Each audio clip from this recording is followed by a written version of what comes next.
So in one moment we read a Torah reading specially chosen for Yom Kippur. This is not the traditional Torah reading. If we were in a traditional synagogue, it would be from the book of Leviticus, but the Reform movement chose a passage from Atem Nitzavim, which in so many ways is just perfect for the holiday of Yom Kippur and the arc of this holiday. And we should understand there's a message that extends through the entire high holidays. It is to be seen as a journey. We begin day 10 after all the preceding days. Yom Kippur is the culmination of a journey that begins on Rosh Hashanah, and although the theme of the high holidays is all about repentance and forgiveness, it is interesting how joyful Rosh Hashanah is as one celebrates creation and the extraordinary brilliance of human beings. The Jewish tradition has this extraordinary sense of faith in people's ability to be lovely, and in the sense that people really are good at their essential core. You know, the Jewish tradition says every one of us has a Yetzer Tov and a Yetzer Hara. There are inclinations to selflessness, and there are inclinations towards selfishness. The literal translation is Yetzer is a drive or an inclination, Yetzer Tov, good, Yetzer Hara, evil. But it's not about evil. It's better understood as it's about me or it's about you. That's what the Jewish tradition is trying to convey. And while most traditions have this duality, most religious traditions posit a power in the universe for good, pitted against, in war with, a power for evil. And that when there is evil, it's because the evil power has somehow exercised its rule, either over people or over nature. The Jewish tradition has a radically different view. And the view I just expressed is the view that permeated the ancient Near East. It permeated Roman culture, Greek culture, Zoroastrian. It was the way in which people view the world. And what's interesting is, it's the way there are people view the world that way to this day. There are demons. There is Satan. There is the devil. And the devil must be exorcised when the devil has control. It is radically different in the Jewish community. The Jewish tradition sees the world totally differently. There is this extraordinary commitment to nature and believing that nature is what nature is. Nature is not moral or immoral. That's the fundamental Jewish premise. There's no morality or immorality in anything that happens naturally. We live in a natural order. And in that natural order, there are blessings and there are pains. And a sunrise and a hurricane are part of the same natural order. They're neither good nor bad. People make of their lives good or bad. People learn over time how to deal with the laws of nature. So that over time, one develops medicines and medical procedures that are they are science fiction to people who lived generations before us. Science, pure science fiction.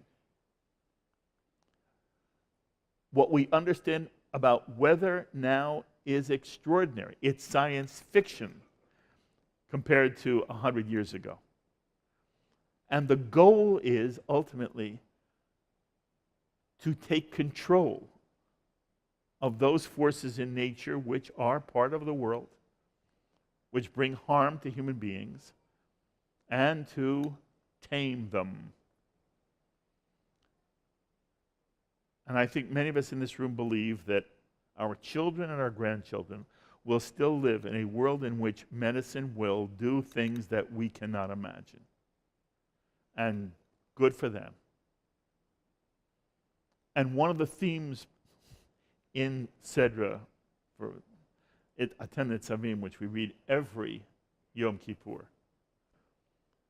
is all about the Jewish appreciation for life. Life in the real world. It's amazing. The Jew does not pretend. There's no fairy tale in the Jewish tradition. There's no fairy tale. There's no deus ex machina. Place humility in my heart. I want to make sure I say this correctly. There may be people in this room who have been brought up with or who have come on their own to really believe there is a God who acts in this world to save or punish. The fact that every reading I do of the Jewish tradition shows the Jewish tradition never, ever meant us to take that literally. One of the great Jewish philosophers of all time lived in the 11th century, wrote the Kuzari, Yehuda ben Levi. He wrote a classic line that says, God rules the laws of nature without benefit to those who are lovely or punishment for those who are not. The laws of nature have nothing to do with morality, and there is no deus ex machina in the Jewish tradition. Statement after statement in our tradition says there's no God who intervenes to save or to punish. All there is, the rabbis say, and they assume we understand what a metaphor is. They assume we understand what poetry is. We read the prayer book. It's all about God, God, God. It's all poetry. The Jewish tradition has faith in people and in us to understand it's all poetry. There are statements in the Jewish tradition that are that bold. All the Torah is poetry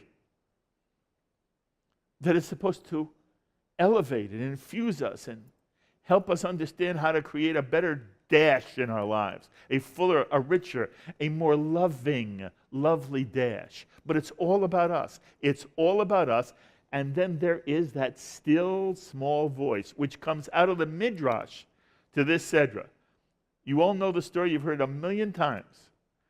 The great, great midrash, which is as important as the Torah text, which is why we do it every single year. There are 2 midrashim that come out of this text, which must be repeated every year, just as the text is repeated, because it is the essence of the Jewish tradition.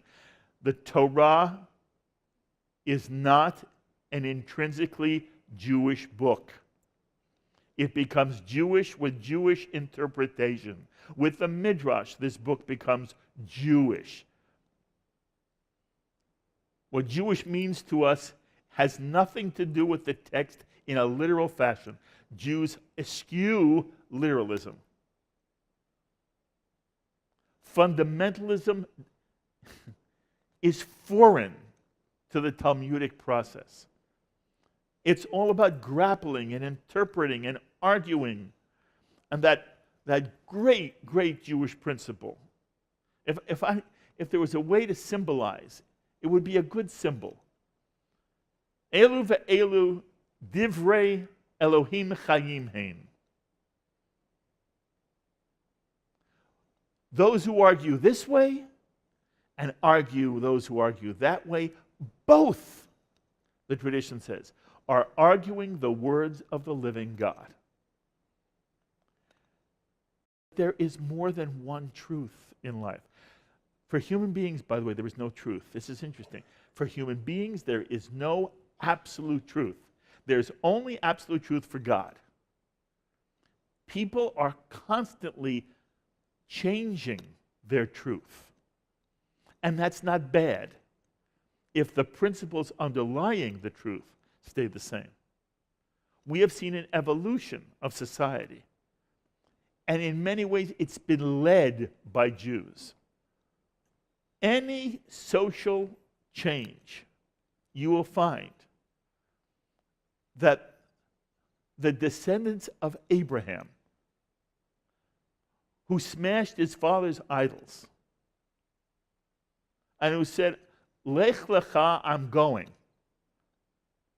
and I will be a stranger in a strange land, meaning I will not accept the status quo. The Jew never accepts the status quo.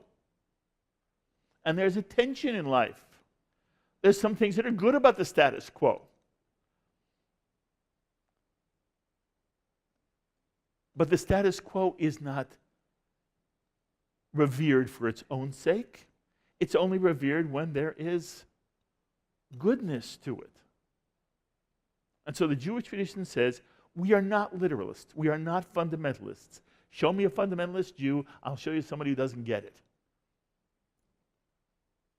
The Jewish tradition says every word, every letter, every little curlicue in this Torah will be interpreted, and we will do it trying to come to a better understanding of what it means to be in an I-thou relationship with other people. And to hear the still, small voice that does live in every human being. And so the Jewish tradition has a Sedra which celebrates life. And we've talked about it over and over again. The Jewish tradition, every single thing in Judaism, in Torah, is set aside to protect and save life. And we know that the test case used in the Torah and the Talmud is, do you fast on Yom Kippur if it is a danger to your health, or do you eat? And the answer is you.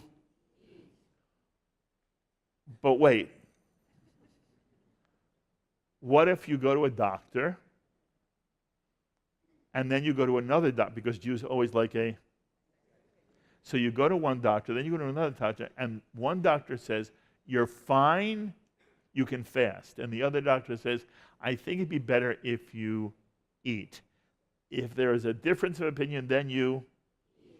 But what if 10 doctors say, you know, it's not,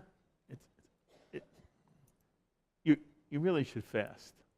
And only one doctor says you should eat. Only one doctor. If 10 say you should fast, and only one says you should eat, then you. And but this is not me. This is classic text. It goes to 100. 100 doctors say fast. One doctor says eat, you. And then I add 100 doctors from Harvard Medical School say you should fast. One doctor from Podunk says you should eat, then you. And then the actual text says, but what if the one who says you should eat is a woman? Oh. And the 10 doctors are males from Harvard. If only one doctor says you should eat, and it's a woman doctor, then you. Now, if 100 doctors say you should fast, and not one says you should eat, but you think you should eat. You think you should eat. Then you. And the Jewish tradition is adamant about this. Okay, so it's cute to do it together. In the tradition, it's not cute. They just say, this is what it is. You always eat. And the line is, you should eat this Yom Kippur to be around for all the others, and then you can fast. Because you don't do anything to jeopardize health. That's in this Sedra where it says, I have set before you life and death. You're going to hear people read it today. I set before you life and death. Therefore choose. And that's number one. And the second great idea in this Sedra is, Lo bashamayim hi. Shamayim is heaven. Lo is the negative. It is not in heaven. And the it is referring to Torah. Everything about Jewish life, which is symbolized poetically in this exquisite text, all of it has been given to human beings. It's not Reformed Judaism. It's not Golub. This is traditional midrash and traditional Talmud. The Torah now rests in the human heart and the human mind. We must use rationality and heart to interpret and determine what the Torah means. And you, again, we don't need to go through the whole thing, but you remember there's a controversy. This is in a famous passage in the Talmud. This is a determinative passage in the Talmud. In the Talmud, it's not a midrash outside somewhere, where they're debating a point of law. The point happens to be how do you kosher an oven for Passover, and one rabbi explains what he believes the law to be, and there's an argument back and forth, and those who are arguing against this rabbi ask for miracles to prove they're right. Miracles. A tree jumps, brook goes upstream, the walls fall, and in the end it culminates in this fabulous moment when they say, if the law is as I say it is, meaning against the man, against the rabbi who was arguing for his position, if the law is as I say it is, let a voice from heaven come say so. And in my version, the room is absolutely still. And wouldn't you know, the still small voice, that's what the midrash says from heaven, the law is as so-and-so says.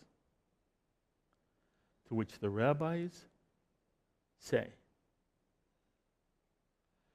it is written, the Torah is in heaven. You have no right to interfere. It's not yours any longer. But out. The Jew says to God, this is all poetry. But it's an important mindset. We don't listen to voices from heaven. The still small voice is inside. The Jewish tradition says God stays out of it. It's all about what human beings do in the finest moments of the I thou, in the finest content that people infuse into the dash of their lives. And I'll say this again. The Jewish tradition warns against dash envy. But wait, You will not find that phrase in the Talmud. But the sense of it is, every individual is a world unto him or herself. We are not to compare ourselves to other people. It's irrelevant, and it has nothing to do with material accomplishment. One doesn't say, look at all that person did with their life, and what am I doing with my life? The Jewish person never sees life that way. The Jewish person says the following: every human being has a capacity to be what they can be. And it has to be with, it's in terms of relationships we build and the way we elevate the other and comfort the other and see the other, that no one should be a Mr. Cellophane.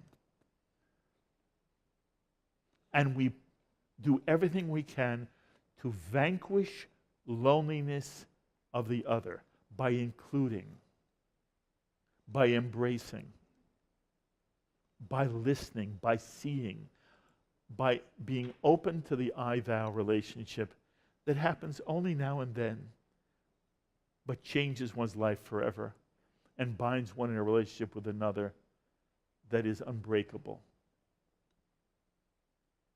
The Jewish tradition is all about how we live our lives with other people. Some of you know Hebrew. I want you, those of you who know Hebrew, picture the word life as it is written in Hebrew. Many of you know it even as a phrase that has become part of English, l'chaim. Every time you say l'chaim to somebody, le is the preposition to in Hebrew, and chayim is life. L'chaim, to life. We know it from Fiddler on the Roof. But we know it from living. You live a Jewish life, somebody's going to say to you l'chaim. And hopefully there are many opportunities for you to say l'chaim to someone else. And by the way, what do we wish other people? What do we it's not cheers. It's life. L'chaim. Not skol. It's not bottoms up. It's to life. But if you know Hebrew, imagine the word life.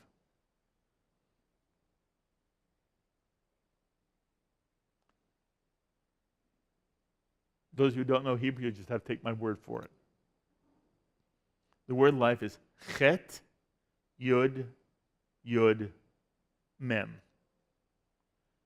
Chet, yud, yud, mem. And the rabbis point out, what is the abbreviation of God's name? It is Yud, Yud. At the center of Chayim is Yud, Yud. At the center of Chayim is the still small voice. At the center of Chayim is every impulse that drives people to look for each other and to embrace each other and to build a sweeter, kinder, more wonderful world. It's inherent in the word life, but it's our life. There's a phrase, the living God. It sounds like a noun. We praise the living God. It's a misunderstanding of the genius of the Jewish tradition. It's not about a noun. It's a verb. It's really a gerund.